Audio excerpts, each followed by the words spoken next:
ঢ্যাঁড়স কিন্তু আমার খুব প্রিয় একটা সবজি। আজকের ওয়েদারটা গরম, তাই একটু টকটক খেতে ইচ্ছে করছে, তাই জন্য আজকের বানিয়ে ফেলবো দই ঢ্যাঁড়স। আর আপনাদের সঙ্গেও সেই রেসিপিটা একটু শেয়ার করে দিচ্ছি। এখানে আমি 2 চামচ দইয়ের মধ্যে নিয়েছি হলুদ গুঁড়ো, লঙ্কা গুঁড়ো, একটু লবণ, জিরে গুঁড়ো, ধনে গুঁড়ো আর হালকা পানমৌরি নিয়ে দইটাকে ভালো করে ফেটিয়ে নেব, নাহলে এই সাদা সাদাগুলো থেকে গেলে তখন কিন্তু দেখতে খারাপ লাগবে। এই রান্নাটাতে বেশি কিছু মশলাও লাগে না। আর ঢ্যাঁড়সগুলোকে আগেই আমি ভেজে নিয়েছি পেঁয়াজ দিয়ে। এখানে তেলের উপর এই দইয়ের মিশ্রণটা ছেড়ে দিয়েছি।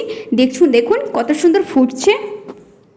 আর এখন আমি আবার ঢ্যাঁড়সগুলোকেও এর সঙ্গে দিয়ে দেব, দিয়ে একটু নাড়িয়ে নেব ভালো করে। আর এটা না খুবই ইজি প্রসেস, আর খুব তাড়াতাড়ি বানানো হয়ে যায়। গরম গরম ভাতে আর গরমের দিনে একটু এই রকম টকটক খেতে খুবই ভালো লাগে।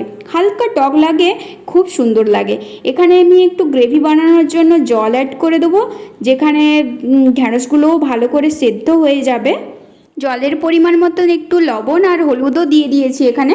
তারপরে একটা ভালো করে একটু মাখিয়ে নেব, আর লো ফ্লেমে রেখে দেবো এটাকে 1 মিনিটের জন্য। খুবই কম সময়ে একটা ভালো খাবার বাড়িতে অবশ্যই ট্রাই করবেন, আর ট্রাই করলে অবশ্যই কমেন্ট করে জানাবেন কেমন হলো। এই যে জলটা দিয়ে দিয়েছি, এটা পুরো ফুটে ফুটে মরে যাবে, তারপরে মাখো মাখো হয়ে যাবে। তখন উপর থেকে একটু ধনেপাতা ছড়িয়ে সার্ভ করুন, আর গরম গরম ভাতে খান, খুব সুন্দর লাগে। এটা রাতে না বানানোই ভালো, কারণ রাত্রে তো দই খেতে নেই, তো তাই জন্যই বলছি, না হলে কিছু অসুবিধা নেই। কিন্তু এটা দুপুরের জন্য একদম পারফেক্ট একটা খাবার। বাড়িতে কিন্তু অবশ্যই ট্রাই করবেন, আর ট্রাই করলে অবশ্যই কমেন্ট করে জানাবেন কেমন হলো রান্নাটা। রান্নার মধ্যে কিন্তু কিছু একটু ভ্যারাইটি আনলে ভালো লাগে। একঘেয়েমি একই রান্না রোজ রোজ কারোরই খেতে ভালো লাগে না, তাই আমি একটু সবসময় ভ্যারাইটি বানানোর চেষ্টা করি।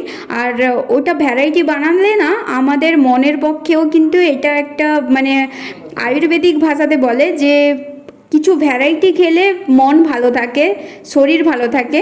কিন্তু একঘেয়েমি সব জিনিস, একই জিনিস যাচ্ছে, সেটা কিন্তু ভালো লাগে না। ফুটে ফুটে এই যে দেখুন মাখো মাখো হয়ে গেছে। আর এইরকম ধরনের যদি রেসিপি পেতে চান তাহলে আমার চ্যানেলটিকে অবশ্যই সাবস্ক্রাইব করুন, আর ভালো লাগলে ভিডিওটিকে একটা লাইক করে দেবেন।